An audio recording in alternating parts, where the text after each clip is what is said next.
페루에서 좀 가상 뭐 적은 아니지만은 훗날 대비하려면은 이제 K2가 거기 네. 딱 맞는 거죠. 지금의 우크라이나 전쟁이 그 일부 아주 자기들이 유리한 것만 딱 성공한 작전, 전진하거나 후퇴 뭐 이렇게 막는다지 그거는 역시 네. 전차가 필요한 거죠. 여러분 안녕하세요. 경제한방입니다. 네, 최근에 나라 안팎으로 우울하고 어두운 소식만 가득했는데 간만에 방산업체에 들어온 반가운 소식 전하기 위해서 모셨습니다.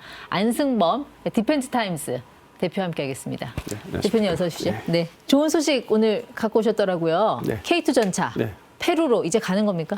근데 이게 대상국이 뭐 여러 나라가 지금 얘기되고 있는데 남미라는 것, 지역상 남미라는 게 대단한 거죠. 네. 남미 국가는 이제 뭐 전쟁이 뭐 이게 큰 전쟁이 없었고, 그다음에 이제 무기 소요가 이런 전차 같은 게 많지가 않았어요.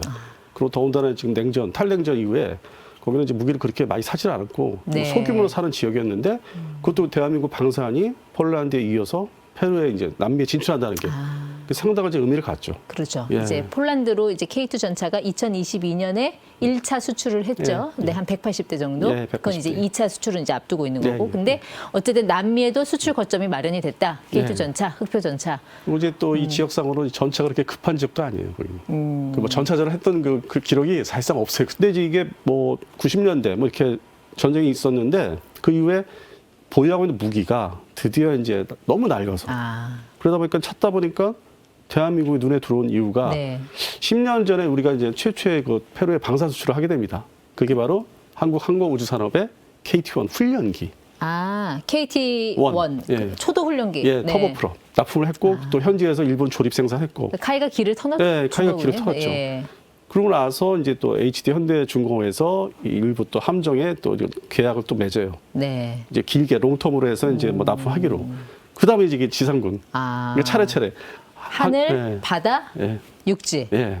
이게 차례차례 이어지는 거죠. 그러니까 페루의 육군 장비 교체라고 네. 돼 있고요. 이게 네. 총괄 예. 협약으로 돼 있는데 이게 협약이죠. MOU하고는 다른 거예요? 거의 비슷한 성격이죠. 그러니까 우리가 이것을 살 테니까 이게 길게 뭐 네. 10년 단위로 이제 이내로 살 테니까 우리가 필요한 대체, 그러니까 기존의 낡은 장비 대체 소요는 이 정도다. 그 이제 폴란드도 그렇게 한 거예요. 네. 그러면서 이걸 이제 예산 문제가 있으니까 쪼개서 이제 뭐 단위별로 뭐 3년, 4년 이렇게 해서 사겠다는 이제 실제 내부 이제 그 속사정이 있지만은 네. 일단 이제 불러들이는 거죠, 우리를. 그렇죠. 들어와서 이렇게 할 테니까 준비를 해라.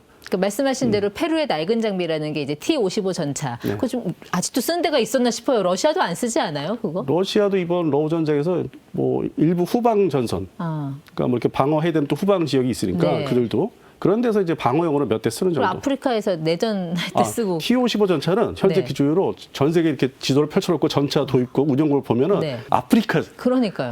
다 있어요. 웬만한 나라 다 하고 있어요. 조금씩. 그리고 나머지 지역은 이거는 이제 더 이상 못 쓴다. 낡았다. 그러니까 페루가 T-55가 한 240대 정도 있는 걸로 알고 있는데. 그러니까 보관분 따로 있고 예. 실전 부대 다 따로 가지고 있고 합해서 240대인데 네. 그러면 그걸 1대1로 우리 K2 전차에 산다는 건가요? 그렇게 이제 현실적으로 어렵죠. 가격이 그래도 그러니까 너무 비싸잖아요. 상대적으로 K2. 비싼 예. 거죠. 근데 페루 하면은 이제 마추픽추 공중정원 네, 생각나고 그럼 고산지대잖아요. 네, 네. 물론 뭐 K2 전차는 필요하겠지만 뭐 자주포 이런 건 필요 없겠네요. 말씀대로 산악지대 많으니까 그러니까 소량 보유하고 있고 그다음에 비용도 효과면에서는 이제 그 트럭으로 견인하는 견인포. 견인포. 네, 그것도 뭐 105mm. 그다음에 뭐 러시아 규격으로는 152mm. 예. 이 중심으로 돼 있어요. 그래서 제가 볼 때는 이게 향후에 뭐 수출이 또 이어지면은 이 자주포는 일단 아닌 것 같아요. 그래서 이 지금 페루 육군에서 급한 거는 우선적 급한 거는 차량용 장갑차. 장갑차가 한 400대를 필요로 해요. 예. 구형 장갑차를 다 대체해야 되기 때문에. 그래서 그 400대 필요한 거고 그다음이 전차. 네. 근데 이제 뭐 가격 대비 이제 효용성을 보면은 아무래도 한 100대 그렇죠. K2 전차를. 예. 근데 실제로 이 방산 수출에 있어서 대한민국 방산 K 방산에 있어서 그 현대로템의 그 장비 두 가지가 이제 우선 대두가 됐고 네. 저는 이제 개인적으로 생각하는 거는 그 항공 분야. 그러니까 앞에서 말씀하신 게 고산지대에 계셨잖아요. 네. 그럼 산이면은 뭔가 병력을 유사시에 빨리 이렇게 신속하게 나르려면은 그 헬기가 필요하지 않습니까? 병력성 헬기. 우리 수리온 가져가면 어떨까요? 그렇죠. 그러니까 네. 수리온이 저는 오히려 카이가 또 먼저 번에 KT-1 훈련기 다 이렇게 닦아놨고. 그래서 저는 그 다음에 수리온이 이제 뭐 한 2027년, 28년에 얘기가 되지 않을까. 왜냐하면은 현재 그 한국 항공우주산업 카이의 그 수리온이 좀 개량을 하고 있어요. 네. 먼저 번에 우리가 이제 수출한 실적이 있기 때문에 항공 분야에서. 그러면 이제 같이 또 들어갈 수 있는 게 이제 LAH 경전투 헬기. 예. 예. 그래서 항공 분야로 이어질 것 같아요. 전차하고 차량 장갑차 다음이.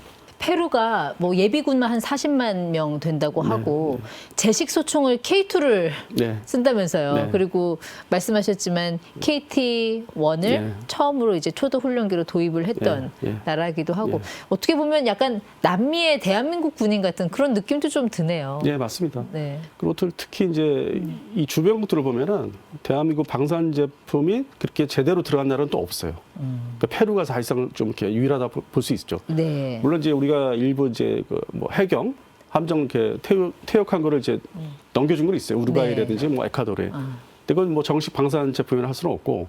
그래서 페루가 상당히 좀 우리가 좀 기대가 되는 대상 국가죠. 앞으로도. 앞으로도. 예. 예. 그 주변국은 또 그렇게 군사력을 급격히 또 뭐 현대화 될 나라는 현재 아직은 좀 없고. 근데 페루가 이 K2 전차, 우리나라의 K2 전차를 들여오기로 한 게 약간 칠레, 경제국 칠레 의식해서 그런 거 아니에요? 칠레가 그 독일 전차 레오파드 네, 갖고 맞습니다. 있잖아요. 레오파드 2A4인가요? 예, 2A4 옛날 구형이에요. 옛날 구형이구나. 예, 그냥 아. 박스형 그 장갑으로 된. 네. 보기만 해도 이렇게 둔탁해 보이는. 지금의 최신 영어 뭐 2A8까지 나왔는데 일단 뭐 디자인이 똑같아요. 자동차고. 네. 이렇게 깎듯이 뭐 아주 디자인을 아주 날렵하게. 근데 2A4는 딱 보면 그거 옛날 것 같으네. 네. 포탑이 뭐 이렇게 상자형이야. 그래서 구형이라는 게 그냥 사진만 봐도 알 수 있는. 근데 개량하는 움직임은 좀 있다고 하더라고요. 근데 이제 그게 안 보이는 개량인데 사격 통제 장치. 포를 정확히 맞추기 위해서. 예. 포를 이제 사격하면은. 그래서 그거는 그렇게 돈이 이제 많이 안 들어가니까 그 대신 이제 성능을 이제 높여주는데 더불어 같이 해야 되는 게 이제 파워팩 같은 거, 엔진 개통. 그것도 이제 자동차처럼 많이 사용하면 낡아지니까. 네. 그래서 그거를 이제 조합을 이제 파워팩하고 그걸 같이 하느냐 이제 그 뭐 어떤 상태를 따라서 1단계, 2단계를 하는데 그거를 이제 뭐 페루에서 좀 가상 뭐 적은 아니지만은 국경을 같이 접하고 있기 때문에 그렇죠. 그 대비 먼 훗날 대비하려면은 이제 K2가 거기 네. 딱 맞는 거죠. K2하고 독일 레오파드 말 나온 김에 이거 붙으면 누가 이겨요? 아무래도 우리께 더 이길 것 같습니다. 아, 그래요? 예, 어떤 앞서 면에서? 말씀드린 대로 이 2A4는 개량을 진짜 현대화로 안 하면은 사격 정밀도라든지 뭐 이렇게 엔진의 추진력, 기동력 예. 그게 좀 떨어지죠. 최신형이 아니기 때문에. 근데 우리는 화력은 이제 어떻습니까? 화력은 이제 같은 120mm 포인데 120mm. 네. 근데 우리가 더 멀리 날아가죠. 포신이 일단 간단히 얘기해서 포신이 길면은 말 그대로 예. 더 멀리 날아가요. 이게 쏘는 게. 그래서 같은 뭐 활강포 쪽인데 그래도 우리가 더 긴 포신이 더 길어요. 그러면 사거리가 더 길어지거든요. 활강포. 예. 그래서 화력이나 뭐 이렇게 여러 가지 그 설계 시점이 우리가 더 나중에 나온 거기 때문에 네. 그래서 최신형을 할 수 있죠 현재. 그러니까는 정리해 보면은 이제 K2 전차포는 이제 120mm 주포인데 어쨌든 이게 더 멀리 날아간다. 예, 우리가 더 포신 더 긴 걸로. 더 멀리 날아가고 명중률도 우수하고 예. 그리고 그 사격 통제 장치 예. 이게 상당히 잘 돼 있다. 예, 우리 이제 K1 시리즈에서 다 이제 뭐 이렇게 우여곡절을 겪고 와서 설계된 거기 때문에 네. 정밀도가 되게 상당히 높죠. 이 K2 전차가 우리나라 육군에 실전 배치된 게 2014년이잖아요. 예, 14년부터. 예. 지금으로부터 한 뭐 이제 해가 바뀌었으니까 한 11년째 됐죠. 그러네요. 예. 근데 폴란드하고도 2차 수출 계약을 앞두고 있다는데 이거는 어떻게 잘 될까요? 그게 이제 최신 소식이라 할 수 있는데 저도 이제 뭐 어제 오늘 알아봤는데 이 소위 그 온라인 신문 기사 중심으로 좀 과장됐다. 그리고 오히려 신문 기사를 안 내주는 게 협상을 도와주는 거다. 그게 그래요? 해당되는 그 폴란드 그 해당되는 나라의 매체에서 우리를 떠보기 위해서 그렇게 하는 거다. 예. 그게 정론이에요. 방금 말씀하신 그 아제르바이잔은 이런 튀르키하고 이스라엘하고 친하고 또 반면에 아르메니아는 러시아와 군사협력을 하고 있잖아요. 러시아와 군사협력하고 있는 나라가 우리나라의 K2 전차를 쓴다? 이거 뭐 말이 욕심은 낼 수 되나요? 있죠. 아, 우리를 이제 떠볼 수도 있는 거죠. 그러니까 일종의 협상의 지렛대로 활용하는 예, 거다. 예. 예. 그러면서 뭐 이제 러시아 말씀대로 러시아 친하니까 네. 그 와중에도 러시아치 뭐 T90 전차, T90M 뭐 최신형 그걸 조금이라도 뭐 받아낸다든지 이제 그런 용도로 이제 이렇게 뭐 간을 본다고 할까요? 뭐 그런 식으로 이렇게 막 무기 이렇게 판매 세계는 그렇습니다. 그러니까 사실 아제르바이잔이나 뭐 아르메니아 이런 나라보다 우리가 좀 기대하고 있는 나라가 뭐 이집트, 오만 그렇죠. 이런 데서 좀 좋은 소식이 들어와야 되는데. 그러니까 폴란드 전에 2020년도 여름에 그 예. 아주 깊은 소식이 전해지기 전에 우리가 집중을 했던 곳이 네. 오만, 그다음에 이집트. 네.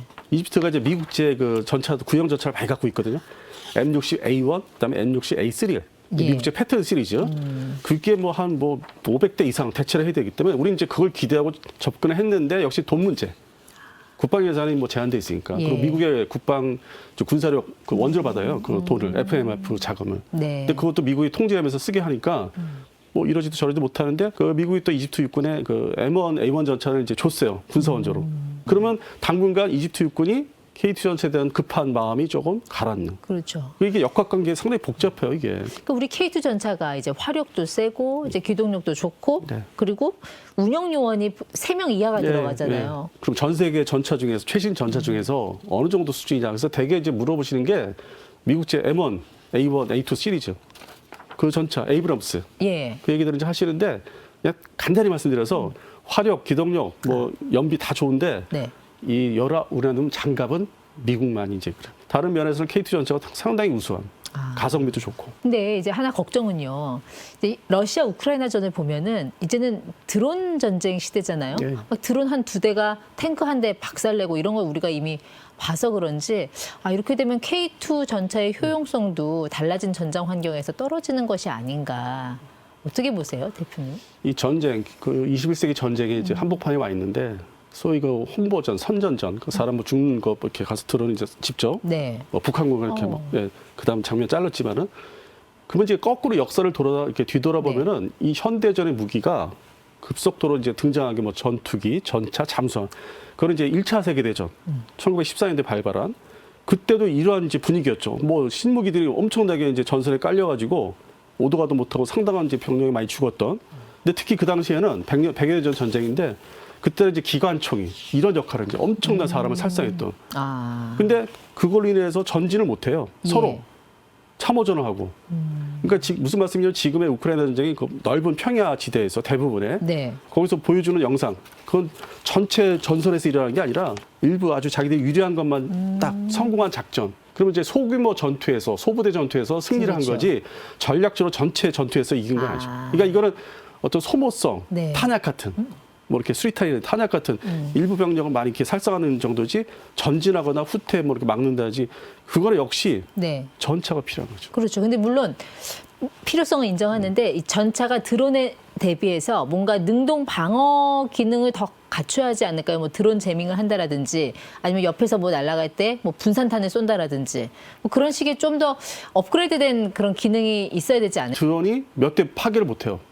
이 전쟁 지역이 네. 넓으면은 수백 대 전차, 수십 대 전차 너무 그 돌진을 한 번에 해버리면 그걸 다 막을 수가 없죠. 예. 드론이 있어도. 그렇죠. 근데 지금의 전투를 가만히 보면은 거의 뭐 중대급, 뭐 많이 커봐야 대대급으로 이제 돌격하고.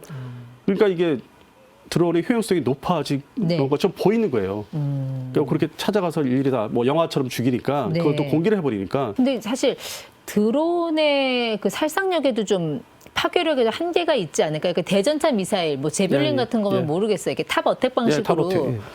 그렇게 쏘아서 뭐 탱크를 박살낸다면 이해가 가겠는데 드론이 그 정도의 파괴력을 가질 수 있습니까? 이제 그 영상 보시면은 그 해치를 열어놓고 있어요. 그걸 조절해서 띵 안에 들어가면 그래요? 당연히 유폭돼서 그냥 다 죽죠.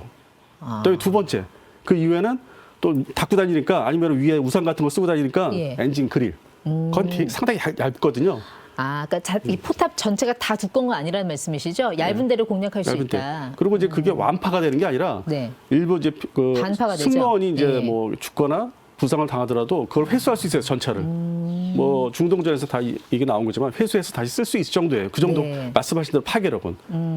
그러다 보니까 이제 그 앞으로는 그 화력, 소위 드론의 그 탄도 강화를 시켜야 되고 네. 반대로 방어자 측에서는 방어하는 입장에서는 또 상부 장갑을 강화해야 되고. 예. 그러니까 그 말씀하신 비싼 그런 엔티제 뭐 이런 거는 이제 차후의 문제. 그렇죠. 오히려 기본적으로 이제 장갑, 상부 장갑도 강화해야 되고. 그러면 뭐 또 무게가 무거워지면 또 엔진도 더 강화해야 되고. 네. 아주 근본적인 맞물려서 똑같은 이제 반복이 되는 상황이. 그럼 결국 드론 전쟁 시대가 오더라도 고성능, 그러니까 K2 전차 같은 거는 얼마든지 살아남을 수 있다. 구형 전차는 사라지고. 구형 자체를 버려야 되죠. 네. 그러다 보니까 이제 이게 일반적으로 무기 체계가 점점 이 보유해야 되는 뭐 장르, 포트폴리오, 그래서 개념이 늘어나는 거예요. 어쨌든 우리도 어떤 드론 전쟁에 대비는 해야 될 것 같은데 지금 보면 우리나라는 이런 드론 만드는 회사들이 중소기업 위주로 너무 난립해 있는 상황 아닌가요? 뭐 단적으로 얘기해서 중국제 수입을 많이 했었죠. 그렇죠. 예. 그 국산화당 그 신경을 못했죠. 중소업체들 중심이기 때문에 어떤 자본금 문제 때문에. 네. 그리고 또 대기업, 방산 대기업에서는 이제 일반 그 UAV